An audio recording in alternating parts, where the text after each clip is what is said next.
It's a really simple song, but it's truly from my heart. How y'all doing, man?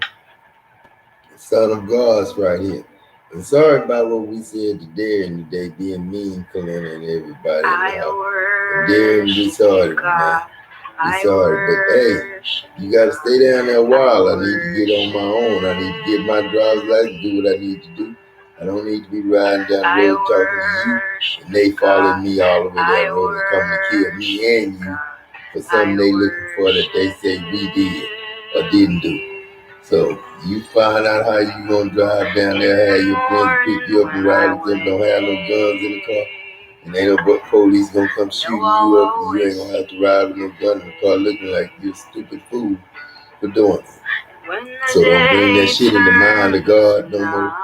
And we'll let y'all have what you gonna have. And I thought of African people, and you know I feel sorry for them, but they got a life over here just like we got a life over there, and they could be taken over there to do that little scene just like they did that dance.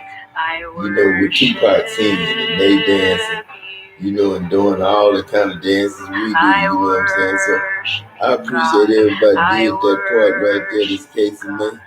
But I'm not that color, you know what I'm saying? I'm like my daddy color, almond now. Almond, that's what I am, almond. So I ain't no amen or amen or nothing like that. Almonds is Adam LaTroy's angels. This case of me. And kids find that. And everybody is too. So, you know, the day turns this and the day turns that. I won't be frightened no more. I worship you, God. Yes, we all worship you, Adam. We all worship you. And we got them lights in the background like we had in your background. And every light represents up and down. How many lights I got? 1, 2, 3, 4, 5, 6, 7, 8, 9, 10, 11, 12, 13, 14, 15 lights. And that look like somewhere down that hill down there. All you gotta do is stop this horse right there. And we'll never go down and have to come back up and have to get picked up or go down with a parachute. You know, and I'm cool with that because I dove down the side of that thing too many times.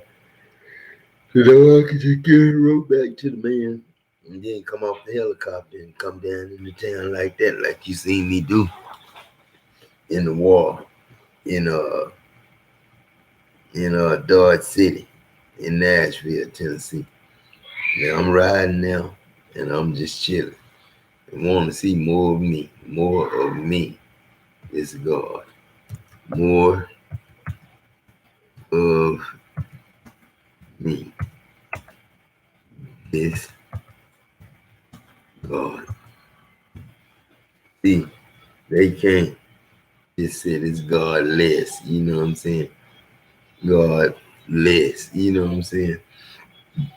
That's what they want you to say, but you just put that in and hit this because they ain't going to give you shit with that.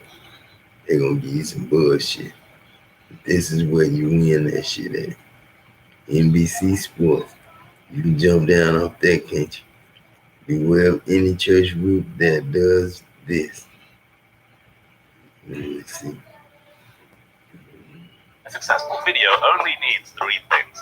It needs to attract the attention of your chosen audience. Then it needs to keep that attention all the way through your video. And finally, it needs to transform that attention into action. Hey, God bless you, my friend. This is Sister Sharon. Friends, we have been here serving in my city. This is a food pantry, our Cleveland Food Bank. We've been here. This is the end of the day. This was packed out. My sons and I have been here for the last 4 hours nonstop with the truck. Say hi, Daniel. Hi. Daniel, there go Josh. Say hey, Josh. Hey.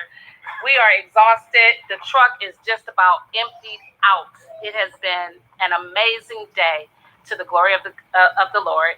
This is the last of the vehicles.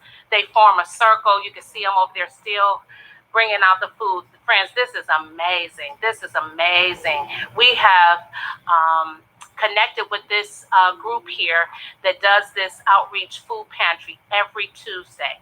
It must have been at least 300 cars.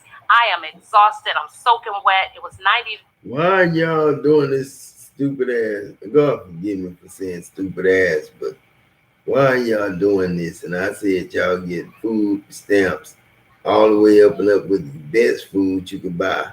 Then you got restaurant on the food stamp. Restaurant is food. You can use food stamp for food, restaurant. Then you could work in the plant and be known for everybody knowing you for who you are. You don't have to think about shit in your mind or following around nobody and have to worry about fine girls not being able to work in your plant. And you can have all that in your plant, fine girls and stuff, and don't have to worry about you the only one having a fine girl and everybody have to think about your girl to be fine. And Oprah Winfrey and them will stop lying and they'll be just Harpo or whatever they were. And they'll just quit and it'll be a repo for them. And they cars and stuff will get repossessed. Oprah probably don't even know how to drive no more. So you know how that is. How she gonna go down the road and people know Oprah in an old neighborhood where some thugs at? You know what I'm saying, in Tennessee or Kentucky. Or where she gonna go to buy weed and stuff if she smoke weed? And if she don't smoke weed, how can she know what I know? This is God. How can I know what you know or whatever? Just like this woman with this food pantry. If I said give everything up and down, and both sides, both ways, up and up, and you get the TVs and stuff just like Steve Harvey said, and you get all that, you can do that. So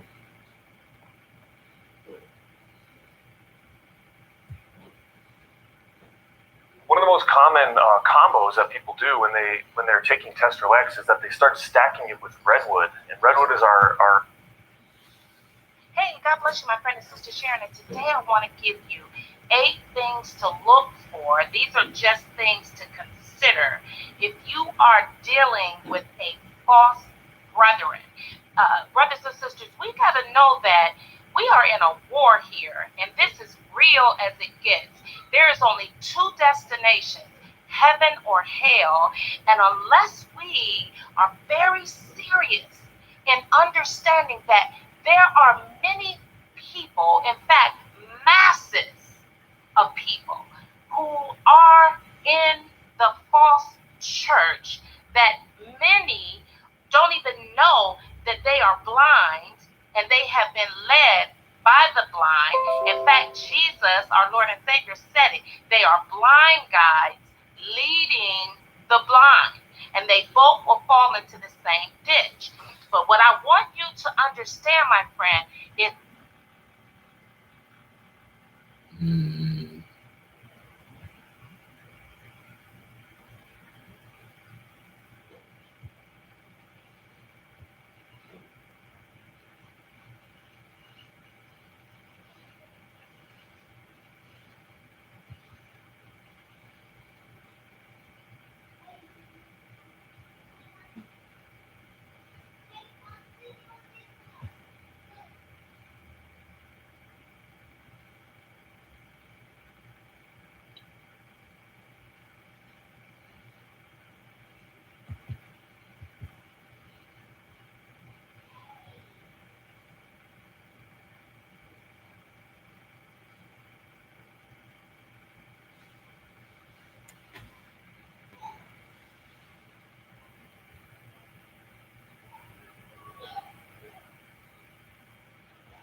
I found something, y'all. We going to something that y'all ain't gonna believe we got. 2018. This year, 2018. When my little man was born March that year. So you finna hear him talk to y'all. Little man. If I can get all these bullshit ass, stuff to come off these beautiful women popping up like they really beautiful like that somewhere. And then showing you their hand. Like they old ass, ugly ass women. Ain't nobody trying to holler at nothing like that. And shit. Man, come on, get off my goddamn page, man. Shit. But it's a damn shame. Just popping up, because they can do it, You know what I'm saying? Now what you looking for? All this up here. All right. There it is right there. 1:04 a.m. Here we go. Adam Jackson. 692. 692. No, 552.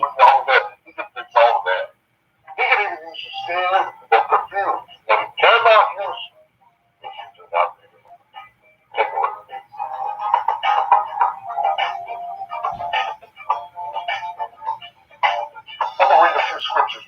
Exodus 4:1-6. And it says, and Moses answered and said, but behold, they will not believe me, nor hearken to my voice, for they will say, the Lord hath not appeared unto thee. And the Lord said unto him, what is in your hand? And he said, a rod. And he said, cast it on the ground. He cast it on the ground and became a serpent. And Moses started running. See, when you start running from one thing, you're going to keep running from everything. That's why you need to stop running and face whatever you got to face and deal with whatever you got to deal with. Because if you run from failure, you're going to run from the serpent, you're going to run from the Lord, you're going to run from life, you're going to run from responsibility, you're going to run. When are you going to stop running? Moses, you'll never be Moses if you keep running from something scares you. Moses, you'll never be great if you keep running from things that scare you. You're running from something that God gave. God can create stuff you're scared of.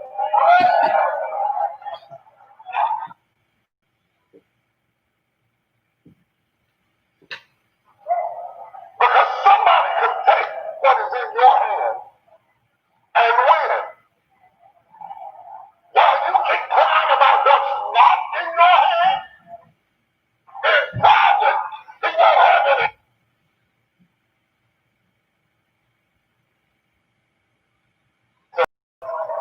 As you went through, some of you don't understand why you do shy. Other women come on stage and talk about it to know that it's common, that it's not something that is uniquely hers. He is no respecter of person. What God does for one, He will do for another. I'm saying with a man and a woman and a minister. That God is a sin in your spirit that you never know with it. It's not something.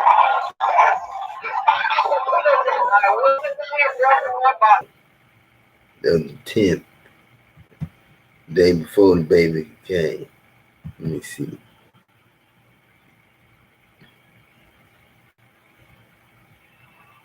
Hello, world. This God Almighty. How you doing? I'm here to talk about the Spirit. You know, the only way you can get to God, a lot of people talk about they getting with God and God talking to them. God is a spirit.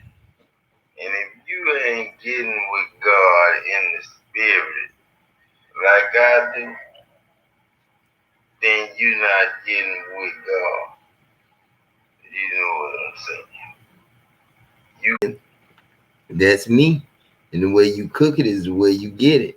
And if you ain't got no service out there that, you can call in and use your card in my name, then don't do it. You know what I'm saying? So, like I say, I need a car in my name, man. And Nike Hunter supposed to be calling the people. They say my credit too bad. So if my credit bad, then the world lied to God. and God lied to the world. Because if you lent something to me and I didn't pay you back, I meant not to pay you back on purpose. This is God. So you could judge me and say I owe you something, and then I can come back and tell you I said lend and do not expect nothing in return. Because I said love God first to receive mercy, and you don't have mercy because you're not merciful. You are just, you say the way you put it, and you just watches. You know what I'm saying? Which this and which that. And what is that? Witchcraft. Why is it witchcraft? Because you choose not to know nothing.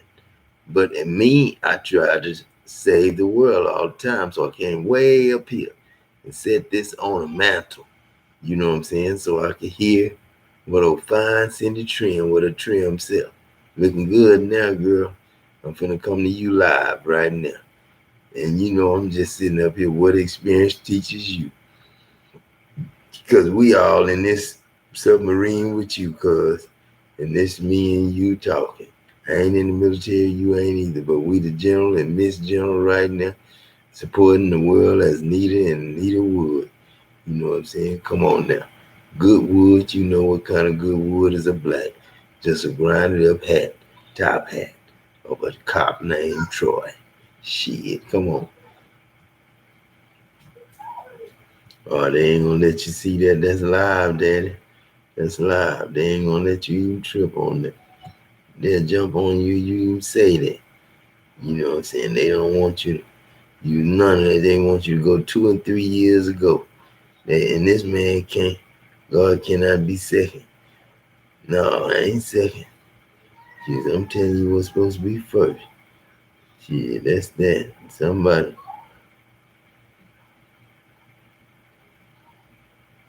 Alicia Keys. Let me see what happened to his beat. Yeah, man, most people and most businesses can shoot a video like this. You'd agree, right? But what they can't do.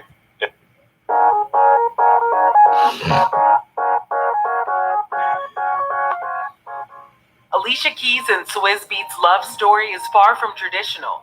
Things got off to a very rocky start, and their public battles with Swizz's ex-wife only made things more difficult. In the end, they were able to find a harmonious balance for the sake of their blended family.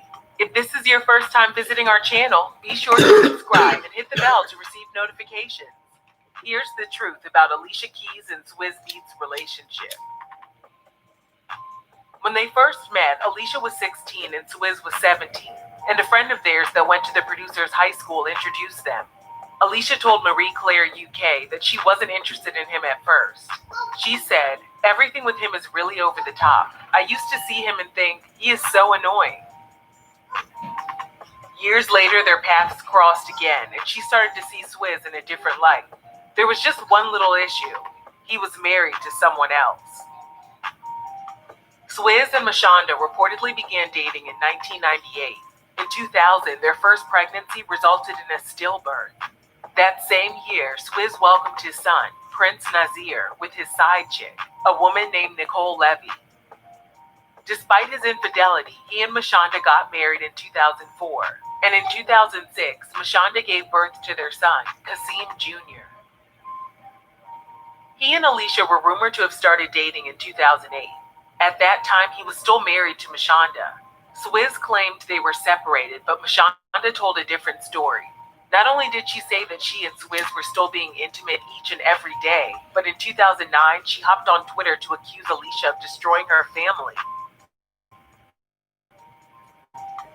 Swizz and Alicia kept quiet about their romance up until Swizz hopped on Drake's Best I Ever Had remix. In the lyrics, he raps, "Wake up in the morning and my baby cooked me breakfast. A's naked wearing nothing on but a necklace." He later told the New York Daily News that the lyrics were fictional, but he finally Now, Swizz Beatz gotta be, my cousin Kaylee. You know what I'm saying? That's Kaylee. You know what I'm saying? Like Bruce Lee would be wife or something. Yeah, something like that. To make Alicia Keys a daughter like that. Like Seal is a daughter of my cousin. That's my cousin Seal right there, Alicia Keys. I can't holler at her. But I love her and I love her kids and I love her little boy. Look like Usher. You know what I'm saying? So I ain't trying to trip on him. And he ain't trying to get hurt for nobody. They ain't never heard he gay, so don't call him God, Adam, Yahweh. No more. You know what I'm saying? That's just gay for people that were supposed to come like this and then change to where they supposed to be. So we can stop messing with folk and get all the money going up and up both sides. Both sides now. Both sides. Don't mess with me. Just give up both sides. But Alicia Keys and her man is like a James Trevino and his gal, or Sean and his gal, Mexican gal. You know, I ain't trying to say Mexican bad or nothing because they always correct me and I'll be like Hispanic. Okay, Hispanic. I'm sorry, Garcia and Freddie Garcia. That's got to be my boy. You know, in Langston, Nike. That ain't him, but he'll know everything I know about anything I know about. That's why I say Langston got to be the dude you know, thinking of a Freddie Krueger or Freddie Jackson or Freddie anything, but it's got to be Freddie, and it's got to be a Garcia to his name, and I got to be his daddy, because shit, I can't, and I got to be his daddy's daddy, and I got to be Kenny Rowland of Garcia, and I got to be Rowland's daddy, and I got to be Rowland, you know what I'm saying, best friend, you know what I'm saying, and that's Mitchell and him and Archie and all them. We're going to be in Louisville next week with Nike now. So, you know, come on, Alicia, talk to us, Seal. Talk to me, Tara, and talk to me, Peck, and talk to me, Cake. Confessed that Alicia was the woman in his life. He said he had to keep their relationship under wraps because he didn't want to aggravate Mashonda. In April 2008, Swizz and Mashonda moved forward to end their marriage. That following month, Russian-born singer Zana Sebastian gave birth to a child that was presumed to be Swizz's. They failed to establish the paternity of the child, so Swizz moved forward with making things official with Alicia. In May 2010, Alicia announced that she and Swizz were engaged and she was expecting his baby. They got married in a private ceremony in Corsica in July 2010, and Alicia gave birth to their son Egypt that October. Before they could celebrate their one-year anniversary, Swizz flew to London with Alicia by his side. He took a paternity test for his alleged love child he fathered with singer Zana Sebastian, and it was determined that Swizz was indeed the father of her 3-year-old daughter. Despite his messy past, their wedding bliss continued, and Alicia gave birth to Swizz's 5th child in 2014, a boy named Genesis. In celebration of their 8th anniversary, Swizz said the key to their happy marriage is that they never argue. He told Cultured Meg that they never even raised their voices at each other. Swizz said that where he is weak, Alicia is strong, and they fit perfectly together. Swizz told MTV News that his relationship with Alicia was a blessing. He said that their union was connected spiritually, and what they have together is much stronger than just love. It was something so amazing that he can't even describe it. All right, Kaylee. That's how many kids you gonna have, Nike? As many as you want. All you gotta do is just ask, you know, God when it's time for you to want one. You and Langston, when y'all ready to have them together, and y'all staying together, and you talking about you gonna be gone all day. You can leave me at the house and go stay at Langston house with Langston, Nike. But come pick me up this week. I don't want to hear no noise because I don't want to spend up my money before I come down there and go to riding in my own car and doing my own thing, bring my car. You know what my record is. If I ran the Olympics for Jody Loach, then I ran a 19.72, and that's 19 with a top hat for a crown, and that's 72. 19 seconds and 72, you know, win-aided seconds, milliseconds, or whatever you want to call it. I won that. I'm an almond on the almond bar, and I'm the arms in your car, hitting that Now you think I'm just playing, Kaylee. Now you tell Seal and Tar to back off, and I won't mess with them no more. You won't nobody beat up no cousins no more, girlfriends or boyfriends. Snoop Dogg will still be living, and everybody else will be still living.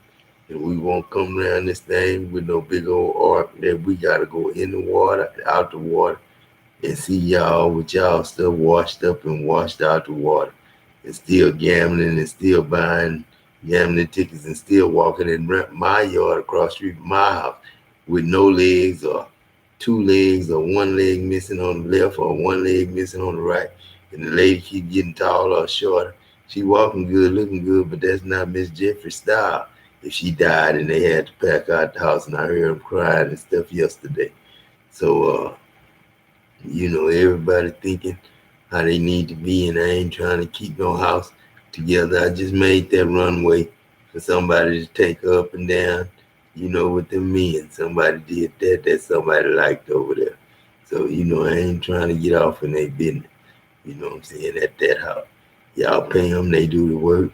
So if y'all want to put a brick house there for that lady and give her that electric company place, then that'll be fine with me, Diane. However y'all want to do it. Y'all need to, however y'all want to make that street, y'all make that street. I just fixed my truck there. The other day, somebody stopped and asked me that I need to, because they heard me looking and they heard me talking. They was looking for people over there. There wasn't nobody over there, but the place they got the X-ray people over there, they cool with us because I see through their eyes and they see through mine. And we know what's up right across the street from right across the street. You know what go in and out. And you know how things is. Show you this, show you that, but we gonna show you where we worship that yard now. And worship where them dogs went back there and became gentlemen and men and women for the community. Mexican people and black people been getting together, making babies together for years. Louise knows she had an old 70-year-old man, so don't put that on old Mona in that way down there in center. And this Darren dude, y'all know y'all been after him for years. This Mario, leave him alone.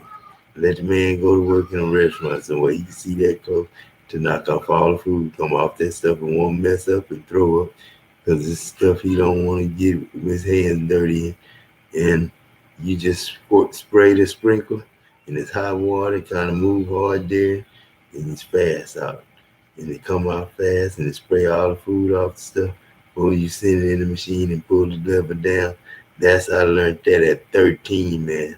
So restaurants got that. So send this dude to work somewhere. She don't want to work at her place, but y'all get him some driving lessons, Diane, while you down there. If he gonna be down there a while, he need to come back with a new car and the shit to his shit. He need to have his cards, his money, whatever he can do with his card, he got to do with my bank account, Bush Banks, Wood Forest Bank. All you got to do is go get yours right now. And everybody cool with it. So that's just my thing. Alicia Keys, she just talking now. That's Kaylee.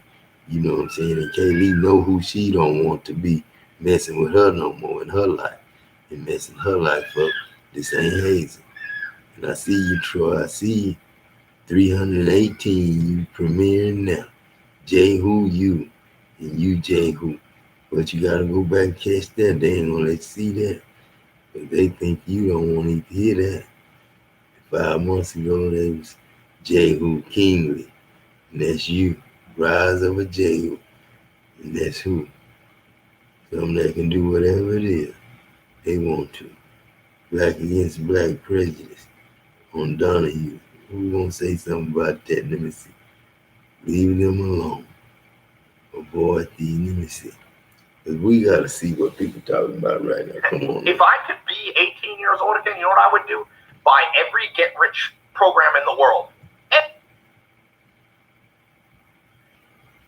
Paw, you the garden angel.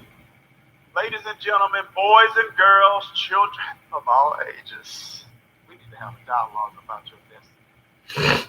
We need to have a pep talk about your purpose. We need to have a critical conversation about the single greatest contributor to you living a flourishing, fulfilling, and fruitful life. We need to talk about your relationships. We need to talk about your relationships because this is an essential area that most people underestimate. They are unaware of the implications of who they have in their life and who they allow to have influence over their life. They are oblivious to the reality that their spiritual, emotional, professional, and financial well-being is impacted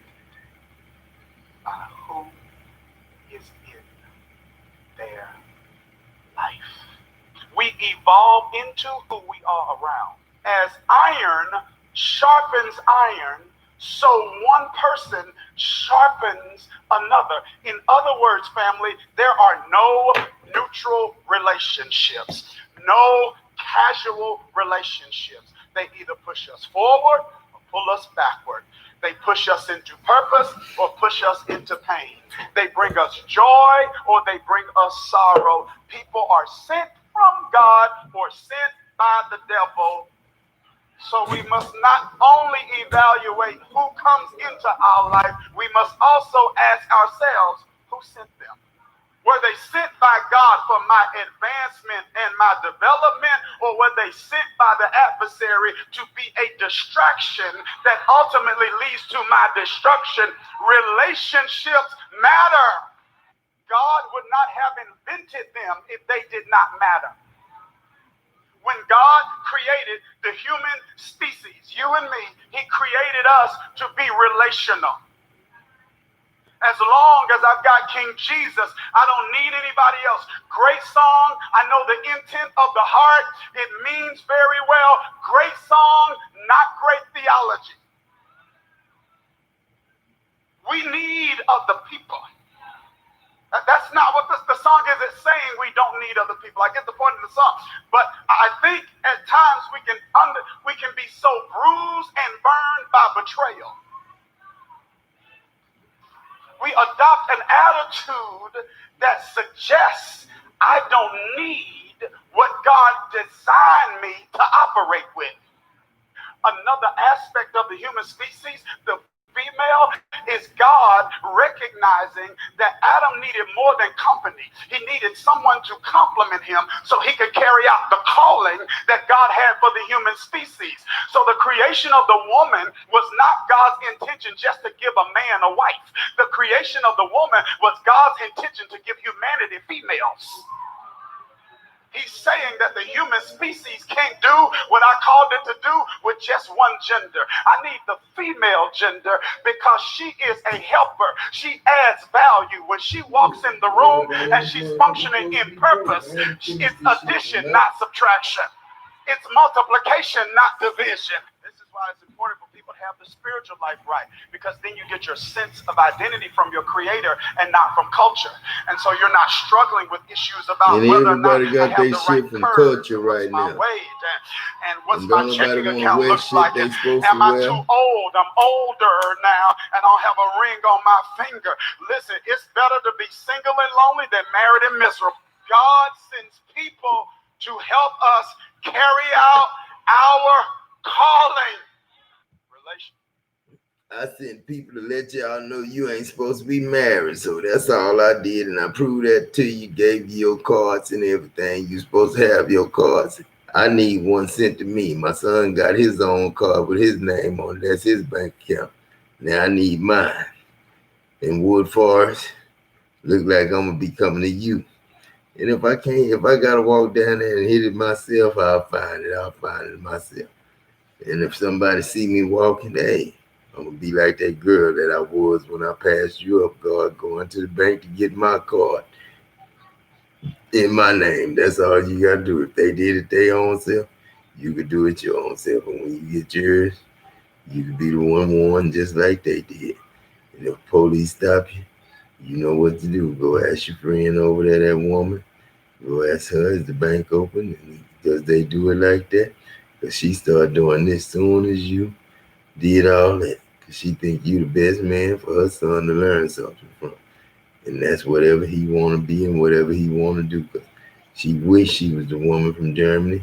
And the woman from Germany want to be her too. So you can say her name, Michelle. And she is that. And that's all we know. And you can say Jackson now. Because that's what we put together for you. And you walk over there, she got the card if you want to get a card. And a card and all that stuff in your name. And you ride where you want to go. And y'all clean up after y'all self like she do. And if she want to go do something in somebody's house, then you visit with them and talk to them and let them know how you got married to her before you even met anybody. And you open the seat And before you brought anything to over there, you brought it to us too. And Africa got their stuff, and we all dance the same way and do the same stuff they do. And they good because we making more stuff for them every day. And them people y'all seen, just hearing us right now, and they dancing right now. So Trailblazers, that's the welder machine you had when you was a MIG welder, when they didn't think you could do it. Then all that crumbled down in one day. But they messed over you and got rid of you, but you stayed and helped fix it. And you sit down and you was over a man, and he said, man, let me show you something. And you said, no, I already know how to do it, man. And then I just walked the dog up, walked the dog down real fast, walked the dog around this way real fast, that way, and I finished them all. Y'all want all that to burn down? I know where them wells at. They ain't my name, but if my name ain't there on them, then y'all ain't gonna get it. But we didn't put stencils on shit or numbers on shit then. So I know where you at, leaving 24, trying to go home early. But I already got you. If you getting off work early tonight, y'all ride safe. I gotta walk and get me a car tomorrow. I gotta put on my socks, put on something nice, and go knock on the door of somebody's house, see if she still got them computers or still live there. So that's a walk for me to make tomorrow. And if I see you walking across, I'll make sure I stop over there where you gonna walk to in a few minutes after. You do that, and I'm gonna holler at you later. That's a good one. Anybody know God? You know God now. You can still get there. This 24th of February. Miss my day, man. TDJ, where you at, dude? Come on now. Over the world. I look at scripts, I look at stories all the time, and I have learned that the world. Are vegans healthy? Are vegetarians healthy? French fries and beer are vegan, so you. Worst stories are stories that do not depict realistic characters. Realistic characters are different from idealistic characters.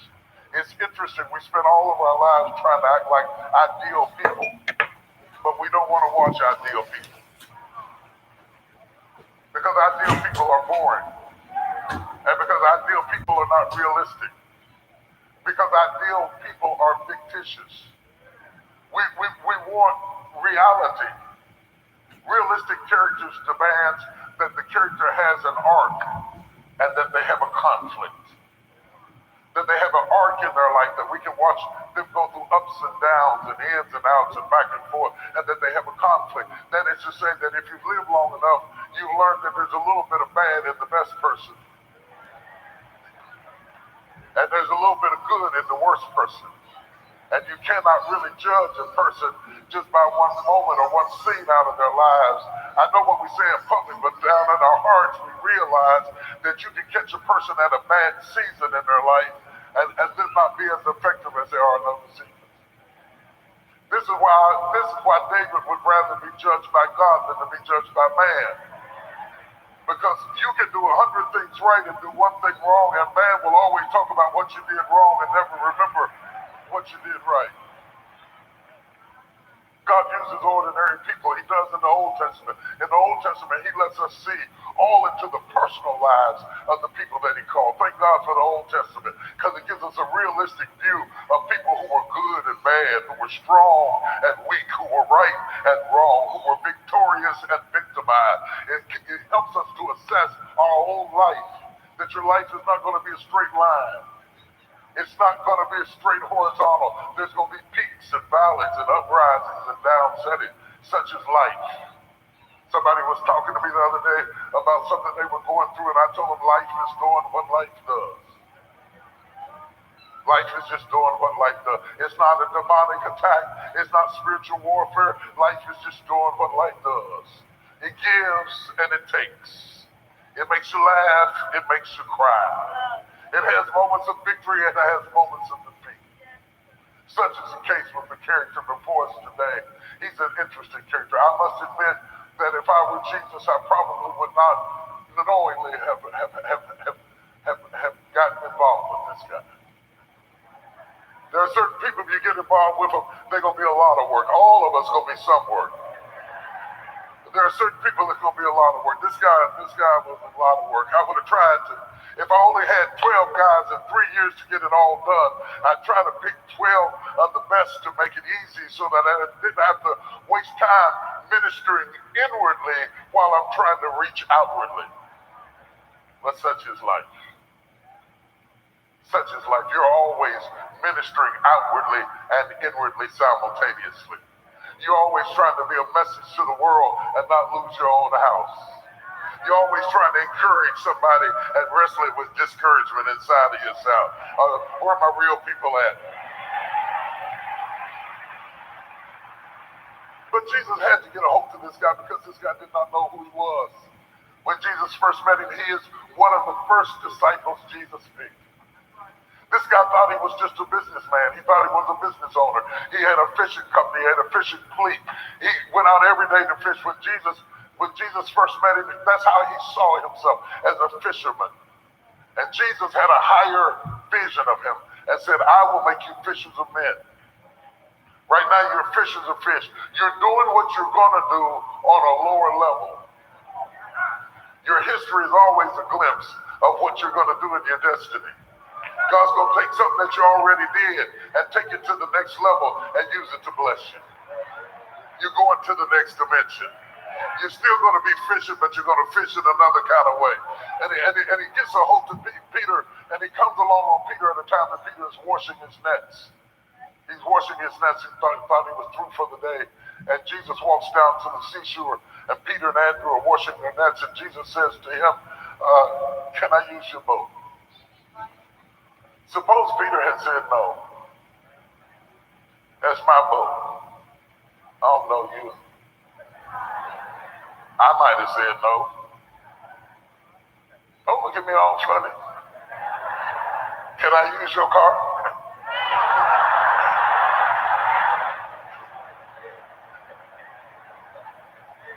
That's the equivalent of somebody strange you don't know just walking up to you saying, can I borrow your car? Peter's boat was his livelihood.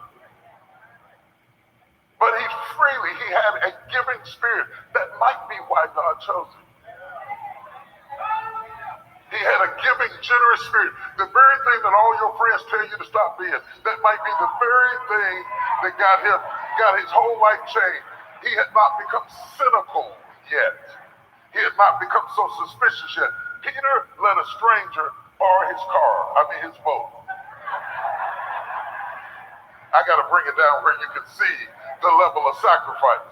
Somebody just walk up to you at 7-Eleven and say, let me use your car for a minute. And say, get out of here. And all of a sudden, something happens. Because what Jesus is really teaching Peter is, listen to this, his business is his platform. Peter's business becomes Christ's platform. I put you in business so you could have this moment. I didn't put you in this business about the fish. I started you out as a fisherman because I knew I was coming and I was going to need somebody I could trust to take me across the waters. I'm positioning you for purpose, not for profit.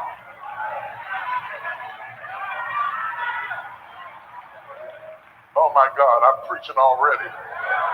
God didn't put you on that job to make money. God can let money rain down in your backyard if he wanted to.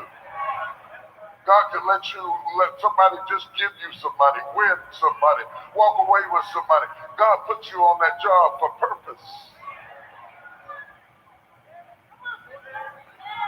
And a relationship ensued. When Jesus got through preaching on Peter's boat, there was a connection, there was a tie, almost like an Elijah moment. There was a tie where Jesus says to Peter, follow me, and I'll make you fishers of men. In order to follow Jesus, he had to walk away from what he had in mind. The hardest thing in the world is to walk away from what you had in mind. He had never got up that morning thinking, I'm going to stop fishing and start driving this guy around. That was not what he was planning to do for the next 3 years of his his life. But for the next 3 years of his life, he becomes an Uber driver, moving Jesus from place to place, having an encounter with Jesus that was life-changing. And his life would never be the same again. Not only does he become Jesus' driver on the water, he has encounters because of his connection with Jesus that he would have never had any other way. Peter got to walk on the water just because he was connected to Jesus. It does matter who you're connected to. There are certain perks and certain benefits and certain favors that come not because of who you are, but because of who you're connected to. You get to have some experiences just because you're connected to the right people. That's why the enemy is trying to isolate you. Because many times your blessing is in your relationship with the very person he's trying to cut you off from. I don't know who I'm preaching to. Your next is in your connections. Your next is in your connection. And Peter has it, and all of a sudden he becomes a part of Jesus' inner circle. Inner circle. Inner circle with Jesus. The Messiah, the Son of David, the seed of Abraham, the root of Jesse, the I am, the mighty God, the Prince of Peace, the everlasting Father, the kinsman redeemer, the day star, the lily of the valley, the Son of God, Emmanuel, Jehovah Sikkenu, Jehovah Rohi, Jehovah Mana. He becomes in the inner circle with El Shaddai. Oh God, can you imagine what it's like to be just kicking it with Jesus? It's one thing to come worship him. It's another thing to be at Starbucks with Jesus. Hey, Jesus, let's stop at McDonald's and get a Big Mac and fry. Just kicking it with Jesus. He was in the inner circle, and he got to do things he would have never done. He would have never got to walk on the water had he not been connected with Jesus. He never would have gotten to see the woman with the issue of blood get healed if he wasn't connected with Jesus. He never would have seen blind Bartimaeus' eyes open up, but he got it because he was connected to Jesus. Is anybody connected to Jesus? There's some blessings you're going to get just because you're connected with Jesus. There's some blessings you're going to get because you're connected with Jesus. He was part of the inner circle, and he probably had less reason to be in the inner circle. If God would judge like men, Peter would have never made the cut to be in the inner circle. He was the most unlearned of all the disciples. He was not there because he was an intellectual. He was not there because he was educated, but he had something about him. There's a thing that God puts inside of people that transcends your background, your intellect, your IQ. If you got education and don't have that thing, you still might not be successful in life. There's a thing God gives you. I don't even know what to call it. It's nebulous. It's indescript. It's hard to find. You can't manufacture it, and you can't will it to anybody. You either got it or you don't. There's a thing. Glory to God. Peter had that thing about him. He was rough around the edges, but he had that thing about him, and Jesus took him everywhere. Took him up on the Mount of Transfiguration and showed him the glory that should be. Showed him the future. Allowed him to see amazing things of which Peter didn't even know how to respond to. Peter got excited because Peter was a man of action. And whenever you show Peter something, he's going to do something. He said, let's build 3 tabernacles. One for Moses, and one for Elijah, and one for you. Let's build 3 of them. He said, calm down. Calm down. Peter was excited when he saw Jesus walking on the water. Hey, if that's you, bid me to come. I'm going out there where you are. Peter was excited. He was excited. He was rambunctious. He was so rambunctious. When they came to get Jesus, he got out his sword and said, the devil is a lie.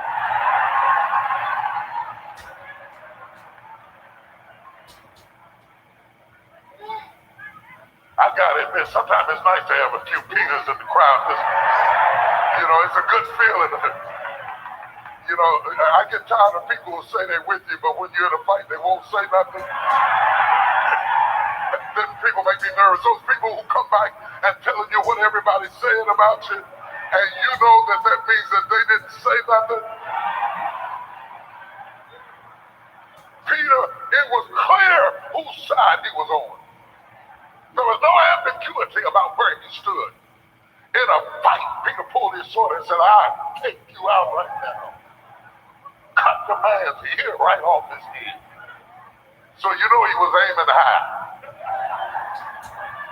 He wasn't the guy who pulled out his sword and stabbed the guy in the foot. He cut his ear off. Said, don't come over here no more, it's gonna get worse.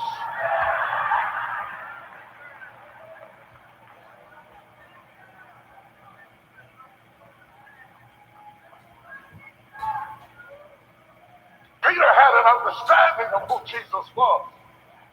He had an understanding without intellect. He had an understanding without intellect. He had an instinct.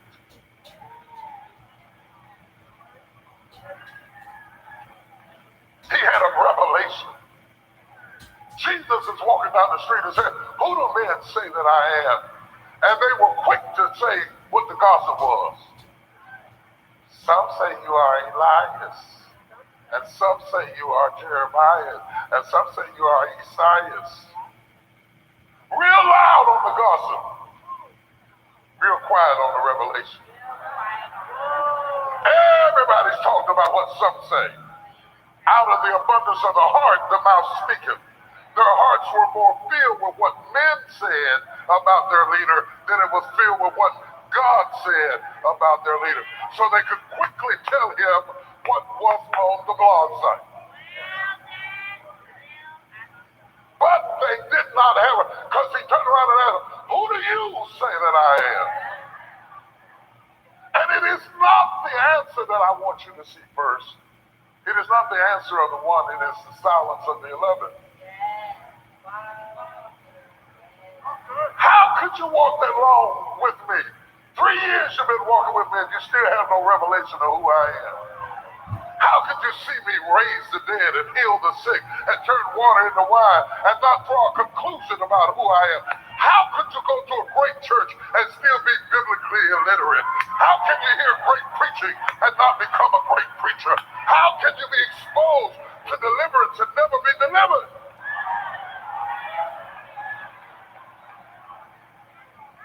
11 of them couldn't make up their mind who Jesus was. They were following him every day for 3 years.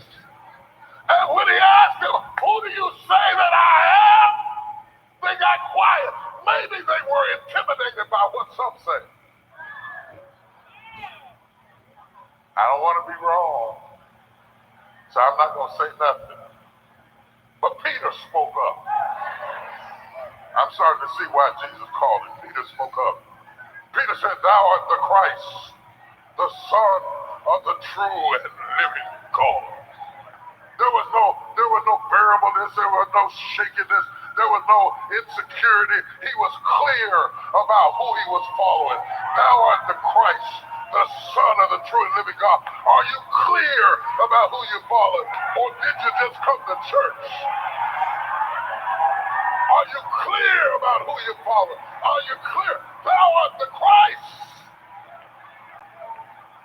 the Son of the true and living God. It was one thing for him to say that Jesus was the Son of God because there had been some discussions about that. But when he said, thou art the Christ, Christ is not Jesus' last name. It's the title, it's a description. He said, you're the Messiah. You're the anointed one that should come.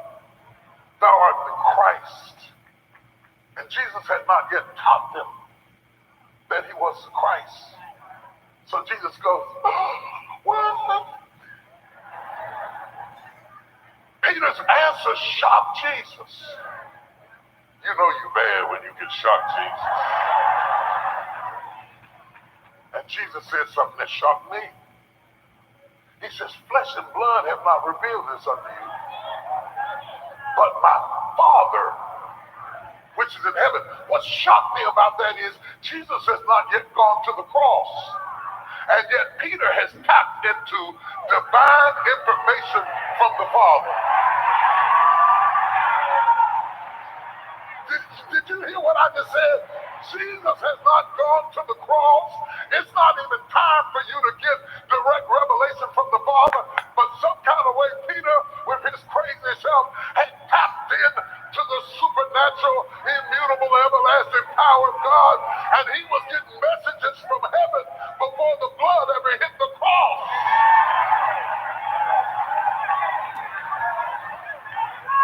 Flesh and blood have not revealed this unto you, but my Father which is in heaven. And upon this rock,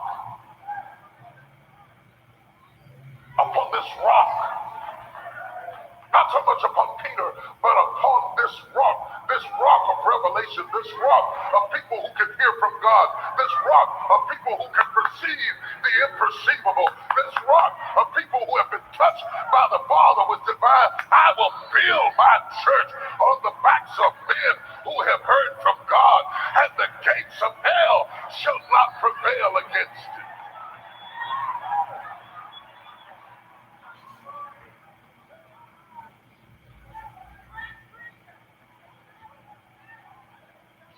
It was mountains all the way. Mountain after mountain, mountain of transfiguration, mountain of revelation, mountain of understanding. It was mountains all the way. Mountains in the presence of God, mountains of experiences walking on the water, mountains all the way. And while he was having mountaintop experiences, Jesus tells him something. Satan has desired to have you.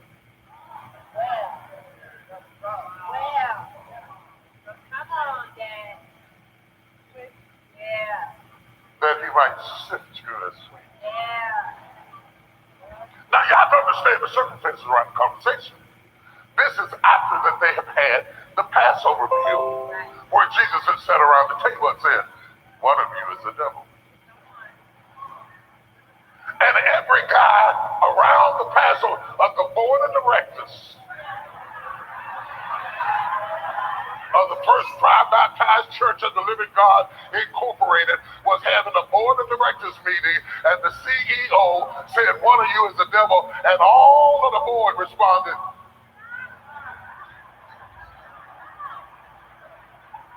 which means there's some friction. Because if these guys were perfect, if they were pure, if they were holy, if they were glorified, there'd be no question he couldn't be talking about me.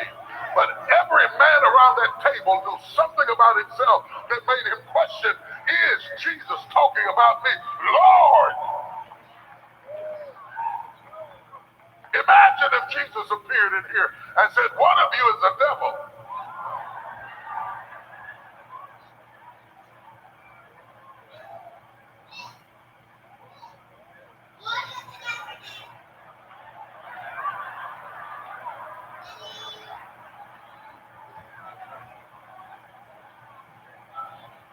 Don't it make you think? And Jesus has identified the devil as the one who dips with him. And Peter got away. Oh, I love me. I love me. Praise the Lord. He not talking about me. Oh, he not talking about me. He not talking about me. Praise the Lord. He not talking about me. You know you be dancing a little bit. I mean, I'm not hating on Judas. I'm just rejoicing in the fact that it ain't me. That whatever it is that made me say, Lord, is it I, does not rise to the level of being a devil. I got conflict, but I haven't crossed over.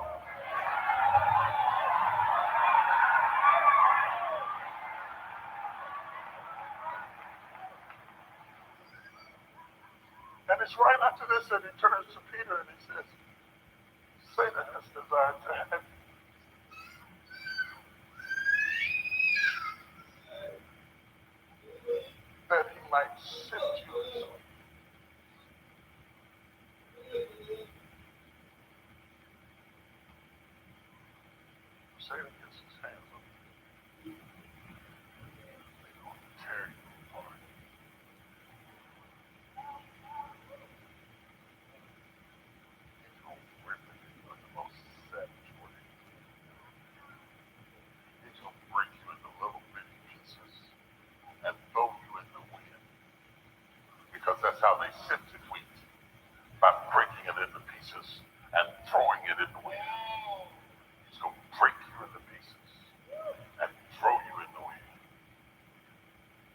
That's not the kind of prophecy you want.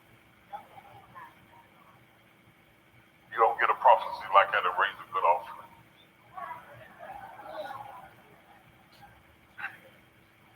That kind of prophecy, you say, I rebuke you. Satan has desired to have you that he might sift you as wheat, but I prayed for you. I prayed for you. I prayed for you. Watch this. Not that you would fail, but that your faith fail thee not.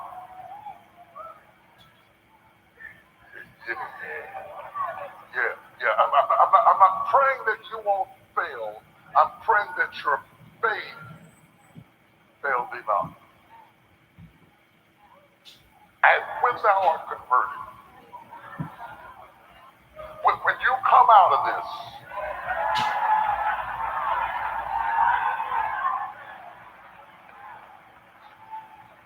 not if you come out of this, when you come out of this, touch your neighbor and say, when I come out of this,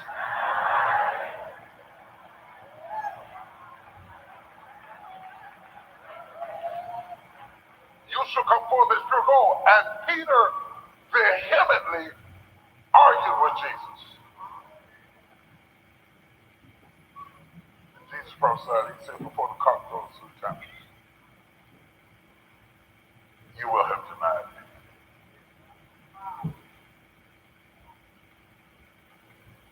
Fast forward. Peter, who had been all on top of the mountains. Peter, who had walked on water. Peter, who wanted to build 3 tabernacles. Peter, who had seen the woman with the issue of blood healed.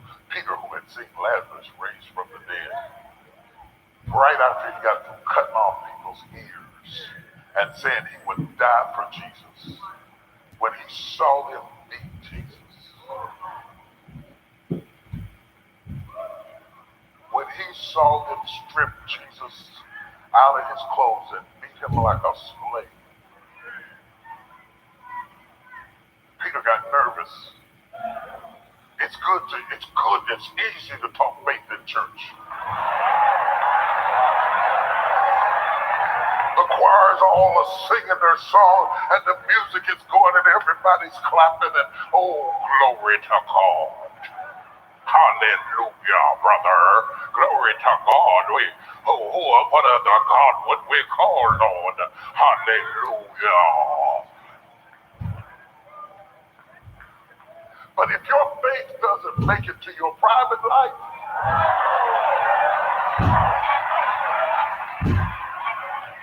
if your faith doesn't affect your business and your character and how you interact with people and the choices you make and the decisions that are made in your life, if your faith don't make you apologize sometimes, if your faith don't make you call people back and say, I'm sorry, if your faith doesn't convict you in your private life, I give you a hill of beans for how you run all over the church.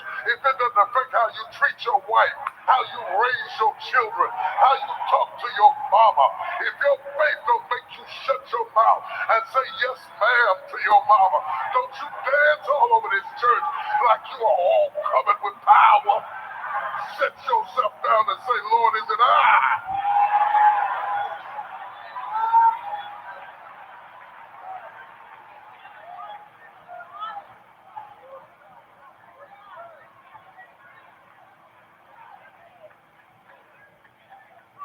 They took Jesus, they took him captive. They took him captive. The Jesus who had disappeared and slipped through crowds undetected, they caught him. The Jesus who had walked on water, they caught him. The Jesus that said, I that speak of he, and the ground opened up, they caught him.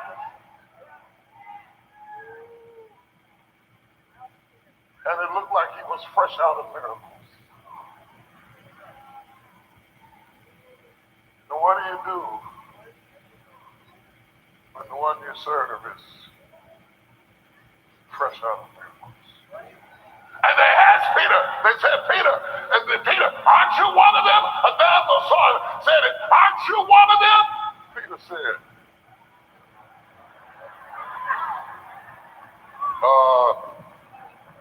what had happened was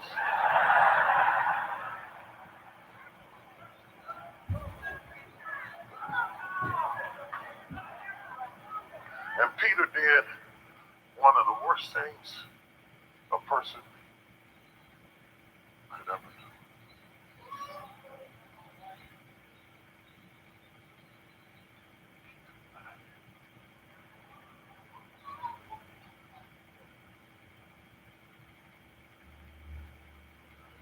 The epitome of relationship is acknowledgement. Anybody who's ever been in any kind of relationship understands that the strength of a relationship lies on your ability to acknowledge me. To acknowledge me is everything. It is everything to acknowledge me, to recognize that I am your boo. Let all of them know. Let them know when we come in the room that you take it. Don't be running around winking out the corner of your eye. Let's be clear about it.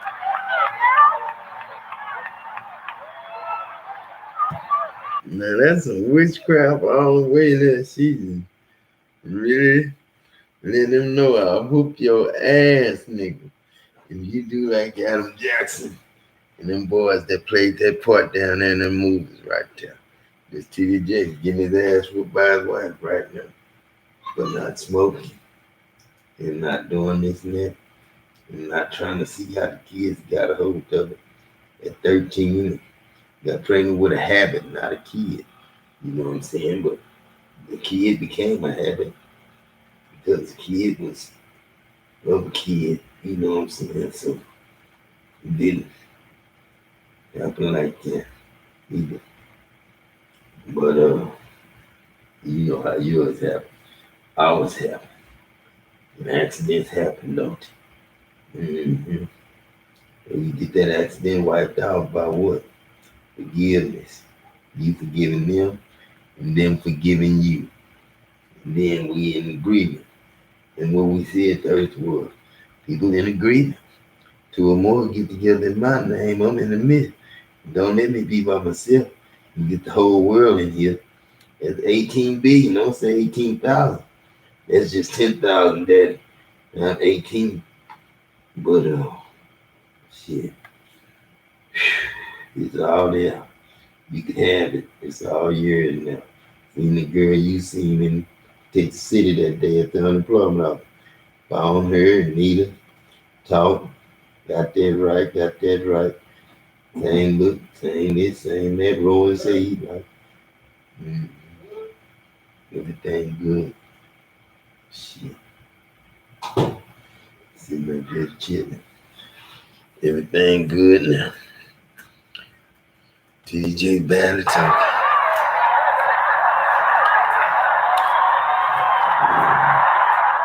Mm-hmm.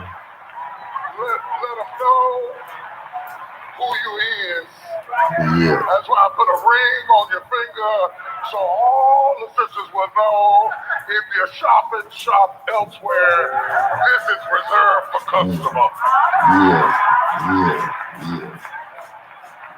Acknowledgement is everything. If I I am your son, acknowledge me. Don't acknowledge all the other kids and never acknowledge me. Let me know that I'm your son. Pat me on the head. Say something about me. Acknowledge that I am your son. Because when you don't acknowledge me, it says you're ashamed of me. If you're ashamed of me, you don't want me. And who am I if my daddy won't acknowledge me?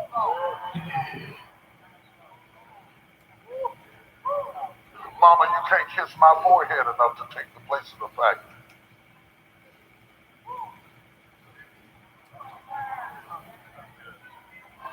And my daddy act like I ain't.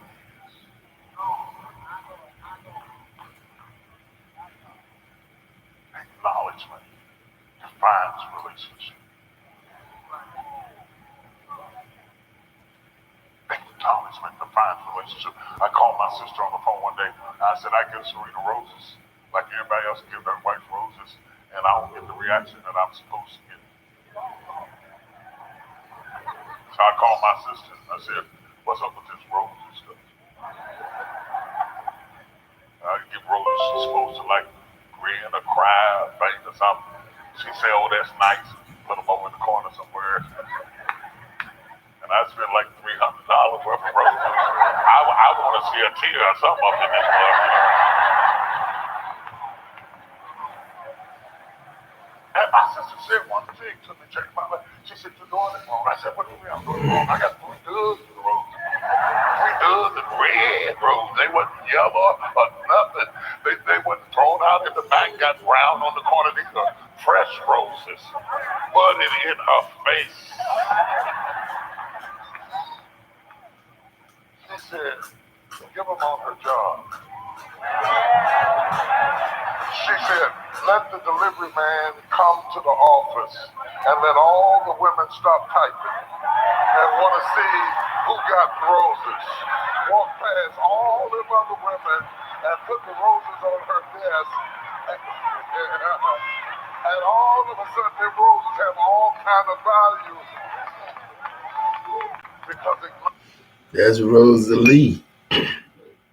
My Aunt Rosalie. You know, I gotta give Aunt Rosalie her props, you know what I'm saying? Because he got to stay with Uncle Junior the longest. And Uncle Junior, he was, you know, not bad person, but that was across the street from Kenneth Spann house, and I don't know how Kenneth Spann got dropped off right there. So I really don't know how Uncle Junior made his mistake, but wouldn't tell me that I need to quit right now, or just knew already that Nike was pregnant and we need to straighten that problem out.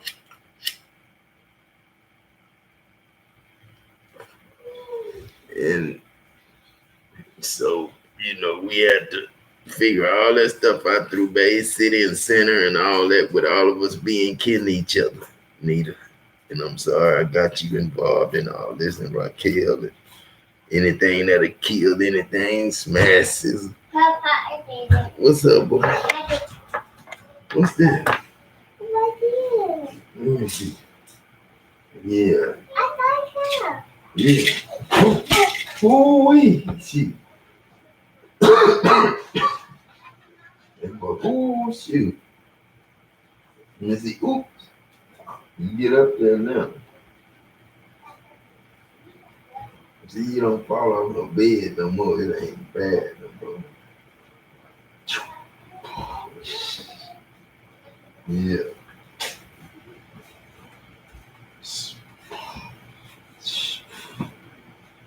Yeah. You tell for it. Use them down. All right. And I ain't playing with no more guns. No kids gonna get hit. All right.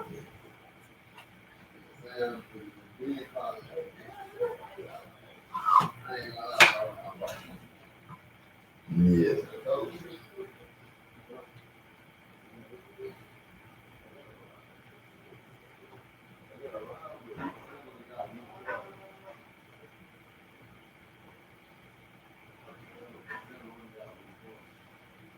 Yeah, cool.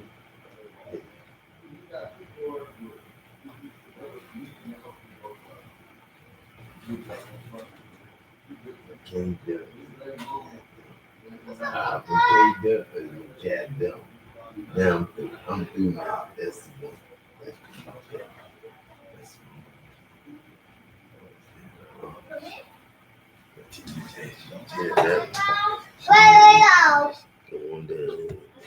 Acknowledgement. Acknowledgement defines relationship. So I did it. I sent him on the job. He's just man. You're so crazy. Get on out of here. Because we yearn to be acknowledged.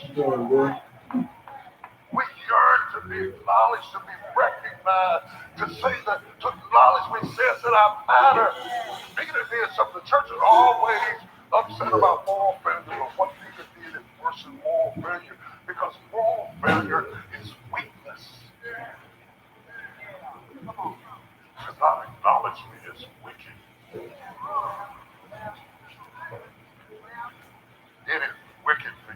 transform and act like she's not my wife. Yeah. You can transform your videos from looking like an 80s home video to a modern day Hollywood blockbuster. And you can do that by adding animated text to your videos just like this. And you can even add full-on video animations that look something like this. Videos is a simple drag and drop animation system that gives you a professional finish to your videos for a low one-time fee. And that professional quality means your videos are more engaging, they get more likes, and ultimately you make more sales. There's hundreds of templates to choose from, as well as music and fonts, so you can get creative with just a few clicks. And all you need is videos. So why settle for homemade quality videos when you can create professional content starting right now? Click here to start transforming your videos.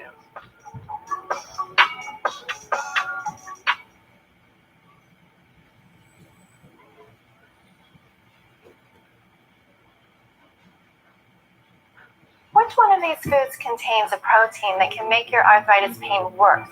You'll learn the answer in this quick 3-minute video. Here's what happened when people like you with arthritis stopped eating this protein. I'm Teresa Hershey. About a year and a half ago, I started having chronic knee pain, and it was very severe. I couldn't hardly walk. After the second week, I got up off the couch, free of pain. I said, it's working, yay! My name is Greg Mormon. I had back pain for years, and it only was getting worse and worse and worse. When the severe sciatic condition would kick in, it would cause my right leg to go completely like numb. Like I would collapse. I said, this is crazy. I'm not even 60 years old yet. I'll try anything. To my astonishment, actually thinking I was dreaming because I had no back pain. It healed me so fast. It was like an answer to prayer. There can't be any other explanation. My name is Kate Method, and I'm very, very active in different kind of activities with my church. The issue was I was just hurting so bad. I wanted to go more with a natural response rather than the harsh chemicals that they have, because I've been on Celebex for years. Like in 2 weeks, it was starting to come around. I've gone from a 9 down to a 3. Whoa, this is pretty cool. And I'm able to do the yard work. I've been able to, walk my dogs.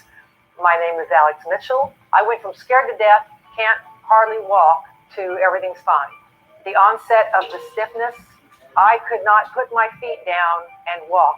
And literally within a week, my stiffness was cut in half. By the time I got to the end of a couple of weeks, it was gone. I mean, like, I have no pain now. How much better can it possibly get? It can't get any better. My name is Brandon Gray. I'm 34 years old, and I'm a business profitability consultant. I was having some joint pain, oddly enough, on my foot. I would just have terrible pain. It was much better than having to eat Advil or Tylenol all day. It worked. I'm a believer in it. My name is Teresa. It just started to work within a few weeks. I noticed a difference. I can do yoga, and I'm able to do a lot more things that I was not able to do before. It just worked wonders for me. It's amazing. It was amazing. I'm a believer in it. I said, it's working, yay! There can't be any other explanation. How much better can it possibly get? It can't get any better. Pretty amazing, right? To learn how these people changed their lives, watch the free presentation that the doctors at our institute just released. Just click Watch Now to get started. In that presentation, you won't just learn which protein you need to avoid to reduce your arthritis pain. The doctors will also walk you through the research, which proves you need to avoid this protein. And they'll do it in simple terms that anyone can understand. The doctors will also show you exactly which foods you need to avoid because they contain this inflammatory protein. They'll show you exactly what you should eat instead to minimize your inflammation in your body. This presentation will only be free for a limited time, so I urge you to watch it now while it's still available. Don't procrastinate. Click Watch Now to take advantage of this opportunity and to hear directly from the doctors.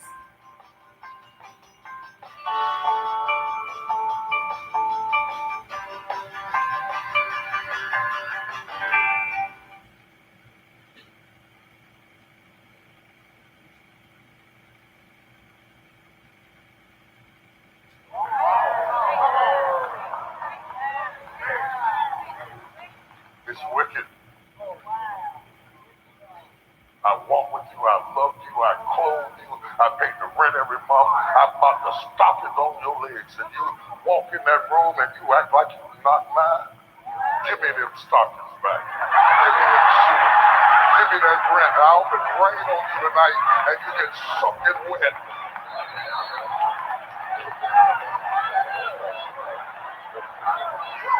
Praise God. Praise God. Hallelujah. Because acknowledgement determines relationship. Jesus said, if you deny me before men, I'll deny you before my Father which is in heaven. You know acknowledge me, I know acknowledge you. And let's see who needs the other the quickest. I bet you I can get by without you better than you can get by without me. He said, okay, you want to play denial? You deny me, I'll deny you. Peter, who just cut off a man's ear. Peter, who just had faith enough to walk on water. Peter, who was ready to build 3 tabernacles. Under the pressure. Under the pressure. Sin, Jesus' blood spatter. Watching him writhe around the tree as the pain lacerated his flesh. And his neurological impulses kept sending messages to his brain so strong he should have passed out. Peter, who saw his Jesus transform from a lion into a trembling, bleeding lamb. Who saw his Jesus, who commanded angels, writhe and jerk and scratch like a child. They looked at him and asked him, were you with him? Is that who you call Messiah? Is that your Lord up there naked? Naked? That's your Lord, but naked? Bleeding? Squirming? Whimpering? Is that who you worship?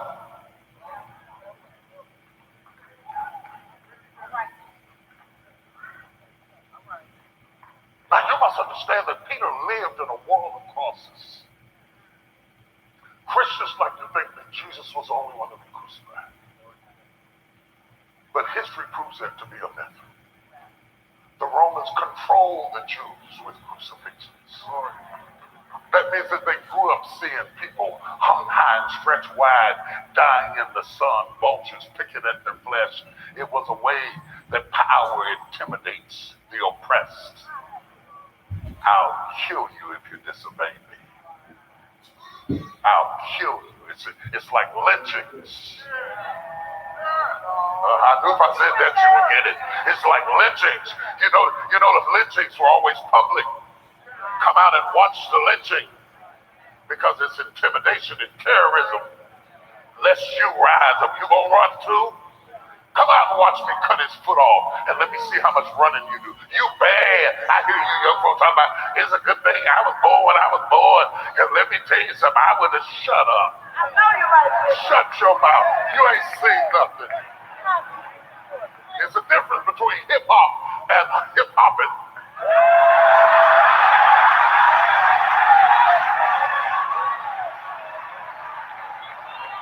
Somebody cut off your foot, you'll shut your mouth.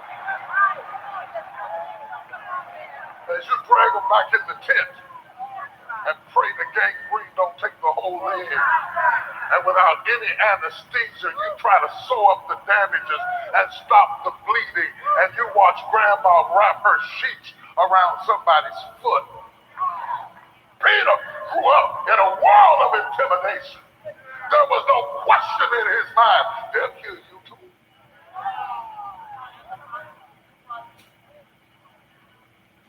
Peter, were you with him?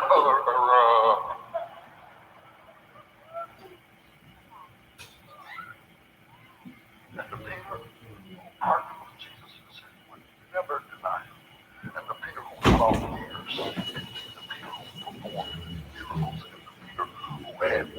typecast to Christ being the Messiah now says, oh, I'm gonna go now, man. I'm finna go get in this tub, man, and I'm finna, just kind of go to sleep in there for a little while and kind of feel that heat. You know what I'm saying? Because I don't like lukewarm. I kind of like it when it's lukewarm, I put some more water in it, get hot again. So I just do like that. So don't ever talk about no Hitler or nothing like that, or no Jim Jones to me. I just got grapefruit juice, grapefruit juice, not grapefruit juice. You know what I'm saying? And all my shit is wine, gin, and whatever you want to call it. That's tea with an EA in it and a big T for Troy. I am all that. Tia is my name. T, Troy, and D for Daddy. And everything and anything I want in life, I got through you. And you got through me. Now I'm going to get off this thing and holler at me when y'all got y'all's card and tell me how to get mine. I told myself today, but then I need her to tell me. And I'll holler at y'all later. Peace. Show me something good on my phone. God damn.